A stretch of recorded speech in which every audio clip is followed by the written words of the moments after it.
আমাকে খোঁজার দরকারটাই বা কি? আমি বুঝতে পারছি না।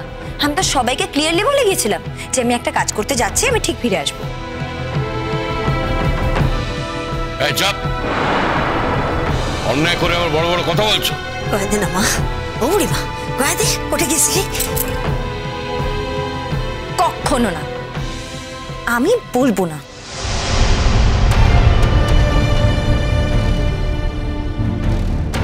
আমি যাওয়ার সময় যেমন ব্যবহার হয়েছে, ফিরে আসার পর থেকে ঠিক তেমন ব্যবহার আমি তো আরোই বলবো না। ইমন, হ্যাঁ রে, তুই নাকি আমাকে বলে গেছিলি কোথায় গেছিলি? এরা তো সবাই মিলে আমাকে তুষছে। সে তো তুমি স্নান করতে গিয়েছিলে বলে আমি তোমাকে বলার সুযোগ পাইনি। সুযোগ পেলে তোমাকে নিশ্চয়ই বলতাম মা। আর কাউকে বলি না বলি তোমাকে তো বলতাম। দেখোছো দেখোছো, শুনেছো কথা? ওর কথা আমাদের কত বিষ, দেখোছো? আমি কাউকে মনীষী বলে জ্ঞানই করি না, শুধু একমাত্র মনীষী ও শাওরি। দেখবো দেখবো তো শাওরির তোকে কত দেখে, আমি দেখবো।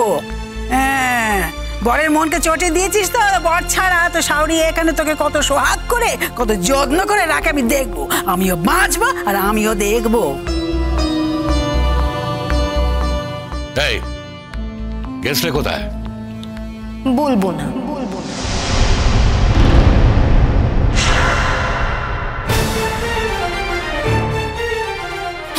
একটা কাজে গিয়েছিলাম, ভালো কাজে মেজবাবু, ভালো কাজ।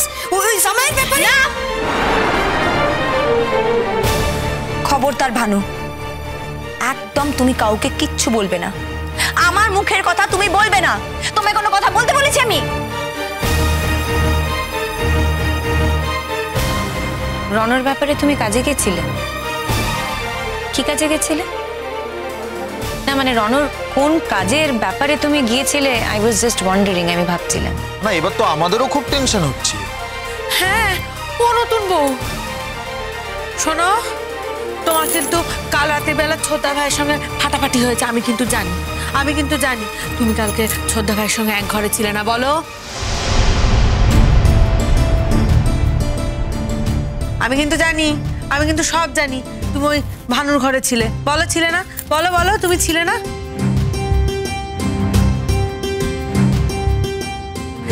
মা, কি লজ্জার কথা, কি লজ্জার কথা, বলো দেখি। তাই নাকি? হ্যাঁ, কেন রূপকথা দি, তুমি খুশি হওনি? খবরদার ইমান, আই এম ওয়ার্নিং ইউ। তুমি আর যার সঙ্গে খুশি অভদ্র ব্যবহার করতে পারো, কিন্তু আমার সঙ্গে তুমি অভদ্র ব্যবহার একদম করবে না। আমি তোমাকে অ্যালাউ করছি না। হ্যালো, আমিও কিন্তু তোমাকে এতটা অ্যালাউ করিনি। আমার বরের কোন কাজে আমি কোথায় যাব তার কৈফিয়ত আমি তোমাকে দিতে বাধ্য নই।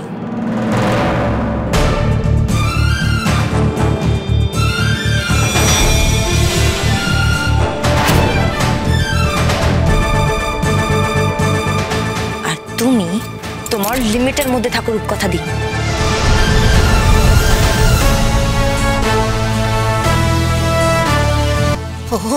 ও বুড়িমা, এদিকে আয়, এদিকে আয় দেখি। করছিস আরে কি কথা কইছিস তুই? সেটা আমি খুব ভালো করে জানি। আমার সঙ্গে যে যেরকম ব্যবহার করবে তাদেরকে আমি ঠিক সেরকমই ব্যবহার ফেরত দেব।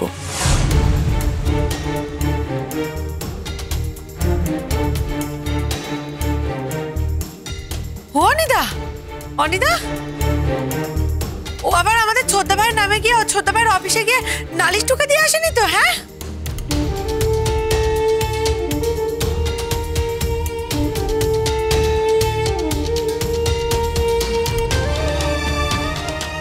কোথায় গেছিলে ইমন? কোথায় গেছিলে? শোনো, আমি কিন্তু তোমাকে সিরিয়াসলি জিজ্ঞেস করছি, তুমি কোথায় গেছিলে? তুমি এরকম জায়গায় যাও কেন? হ্যাঁ, যে কোথায় গেছিলে সেটা বলতে পারো না? কে বললে বলতে পারি না? এই তো মিঠুদি তো একদম ঠিক গেস করেছে। হ্যাঁ, আমি মিস্টার রণজয় চ্যাটার্জির বসের কাছে গিয়েছিলাম।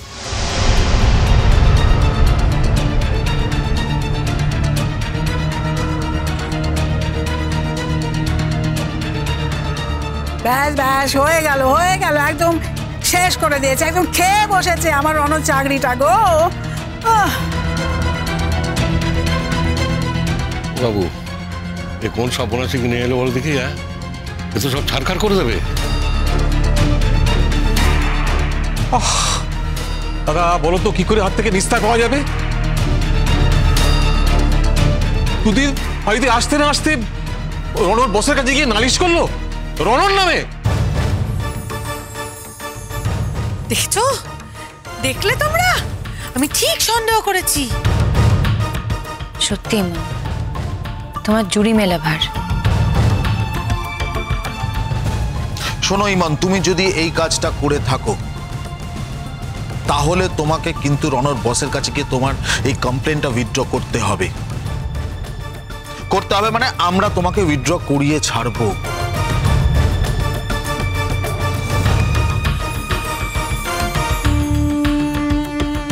তুমি জানো না রণ আমাদের কাছে কি? তো কোনো আইডিয়াই নেই।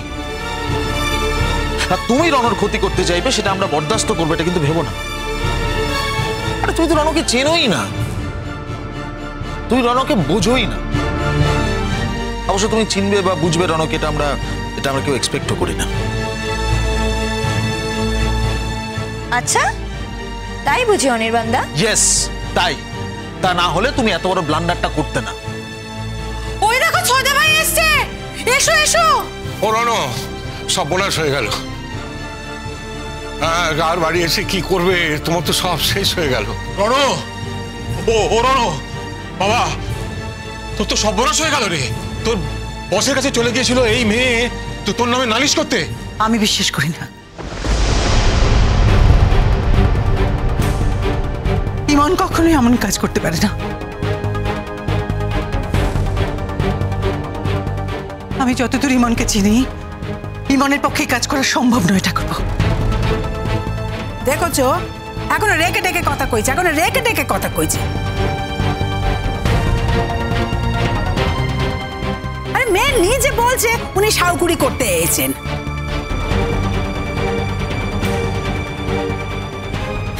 না, মোর বুড়িমা কখনো কারোর কোনো ক্ষতি করতে পারে না।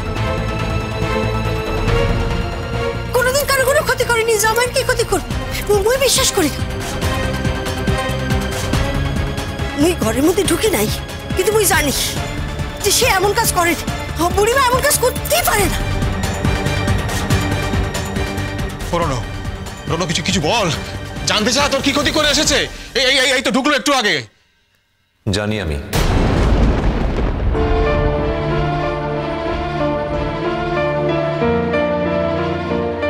জানি মানে কি জানিস? আমি জানি ও আমাদের অফিসে আমার বসের কাছে গেছিল। কি আশ্চর্য, তুই জানিস, জেনে শুনেও তুই চুপ করে আছিস। ধন্যী মেয়ে বাবা, সত্যি আমি অনেক মেয়ে দেখেছি জানো তো, কিন্তু এরকম মেয়ে আমি দেখিনি। রণ, সত্যি তোমার জন্য আমার কষ্ট হচ্ছে। তোমার লাইফটা একেবারে মিজারেবল হয়ে গেল।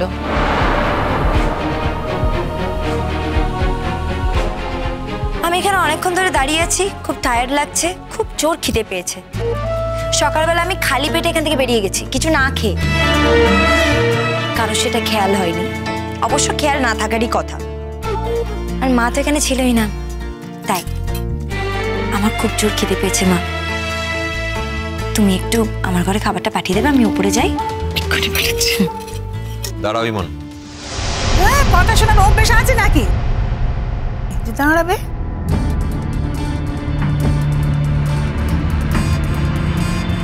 ইমন, আমি তোমাকে দাঁড়াতে বলছি, দাঁড়াও।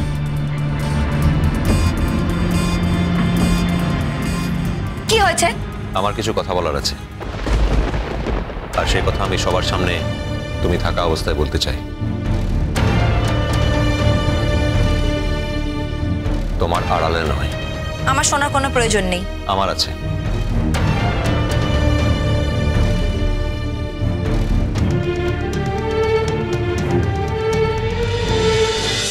কুসুম দোলা কুসুম দোলা। স্টার জলসার প্রিয় শো দেখার জন্য সাবস্ক্রাইব করুন আমাদের ইউটিউব চ্যানেলে এবং আপডেটেড থাকার জন্য প্রেস করুন বেল আইকন। চলো চলো চলো চলো পাল্টাই।